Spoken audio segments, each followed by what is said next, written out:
اعوذ باللہ من الشیطان الرجیم بسم اللہ الرحمن الرحیم۔ آج سورہ مومن کی نیکسٹ 7 ایپیسوڈ ہے انشاءاللہ العزیز۔ قرآن پاک کو پڑھنے کے لیے سمجھنے کے لیے ہمارے ساتھ رہیے گا۔ بسم اللہ الرحمن الرحیم۔ ان الساعة لآتية لا ريب فيها ولكن أكثر الناس لا يؤمنون وقال ربكم ادعوني أستجب لكم إن الذين يستكبرون عن عبادتي سيدخلون جهنم داخرين الله الذي جعل لكم الليل لتسلكوا فيه لتسكنوا فيه والنهار غنہ کریں گے والنهار مبصرا ان اللہ لذو فضل على الناس ولكن اکثر الناس لا يشکرون۔ یہاں پہ دیکھیں موسٹلی نون مشددارہ غنہ ادغام ہوگا، غنہ بھی ہوگا ادغام بھی ہوگا۔ وَلَكِنَّ أَكْثَرَ النَّاسِ لَا يَشْكُرُونَ ذَلِكُمُ اللَّهُ رَبُّكُمْ خَالِقُ كُلِّ شَيْءٍ۔ میم آ گیا، یہاں پہ سٹاپ کیا ہے؟ لازم ہے، وقف لازم ہے۔ خالق كل شيء لا إله إلا هو فأنا تؤفكون كذلك يؤفك الذين كانوا بآيات الله يجحدون۔ اللہ الذی، اللہ کا نام جب بھی آتا ہے اس کو موٹا پڑھتے ہیں۔ اللہ الذی جعل لکم الارض قرارا یہاں پہ دیکھیں تنوین کے بعد حرف یرملون میں سے واو ہے، ادغام یرملون ہوگا، آگے بھی یہاں پہ ادغام یرملون ہو رہا ہے۔ قرارا والسماء بناء وصورکم فأحسن صورکم ورزقکم من الطیبات ذلكم اللہ ربکم فتبارک اللہ رب العالمین۔ هو الحی لا الہ الا هو فادعوه مخلصین له الدین۔ فادعوه عین کو واضح کریں گے، آگے صاد ہے، مخلصین له الدین الحمد للہ رب العالمین۔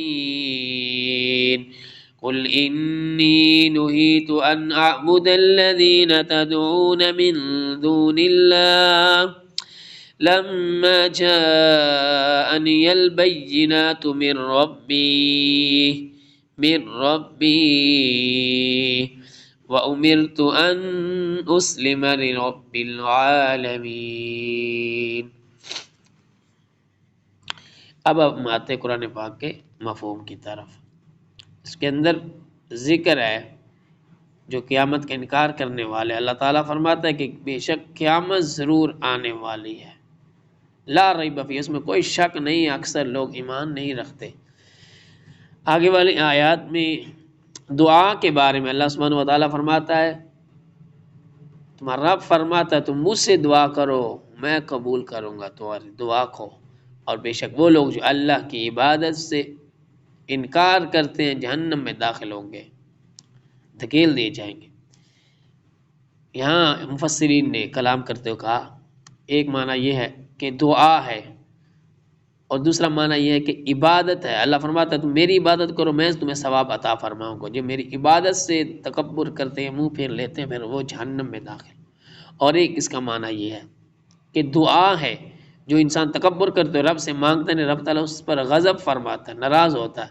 اس لیے دعا جو ہے مومن کا ہتھیار ہے، اس کے اوپر بہت ساری احادیث بھی ہیں اور جو اقوال ہیں ان کی طرف آتے ہیں کہ دعا کرنے کے حوالے سے کس قدر ہمیں اسلام میں حکم دیا گیا۔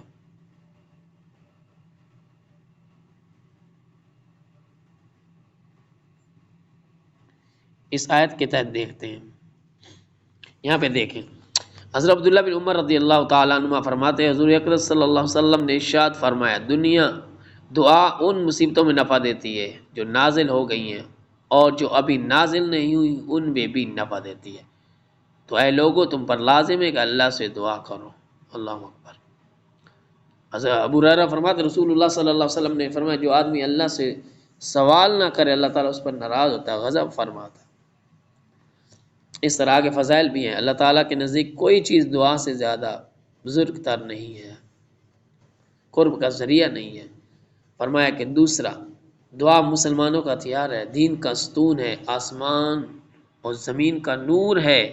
دعا مصیبت اور بلا کو اترنے نہیں دیتی۔ دن رات اللہ سے دعا مانگنا دشمن سے نجات اور رزق وسیع ہونے کا ذریعہ ہے۔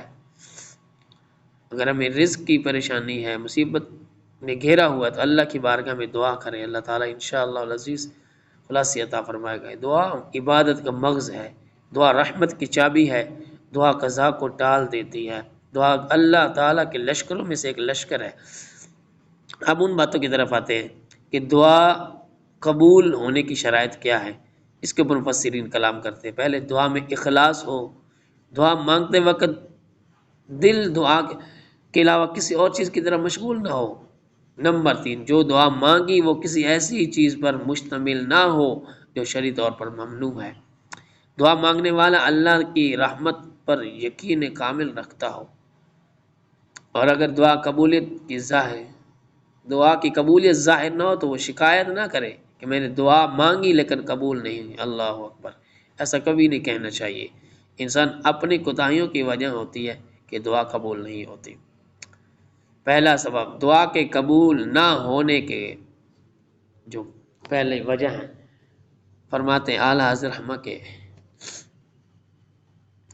مولانا نقی علی خان علیہ رحمہ فرماتے ہیں پہلا سبب کسی شرط یا ادب کا فوت ہونا، اور یہ تیرا قصور ہے، اپنی خطا پر نادم نہ ہونا، خدا کی شکایت کرنا، یہ بے حیائی ہے۔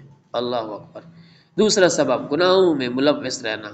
تیسرا ہے استغناء مولا، وہ حاکم ہے، وہ اللہ تعالیٰ چاہے تو قبول فرمائے، چاہے تو قبول نہ فرمائے، اس لیے رب کی بارگاہ میں شکوے شکایت نہیں کرنی چاہیے۔ چوتھا سبب حکمت الہی ہے، کبھی برائے نادانی کوئی ایسی چیز طلب کرتا ہے جو تیرے لیے فائدے مند نہیں ہوتی، اس لیے اللہ تعالیٰ اس کو رد فرما دیتا ہے۔ پانچواں سبب کبھی دعا کے بدلے ثواب آخرت ہوتا ہے۔ اللہ اکبر۔ یا پھر اس دعا کا جو دعا کے ذریعے اللہ تعالیٰ تیرے لیے آخرت میں بہت بڑا ذخیرہ بنا دیتا ہے، اس لیے اللہ رب العزت جل وعلا کی بارگاہ میں دعا کرتے رہنا چاہیے۔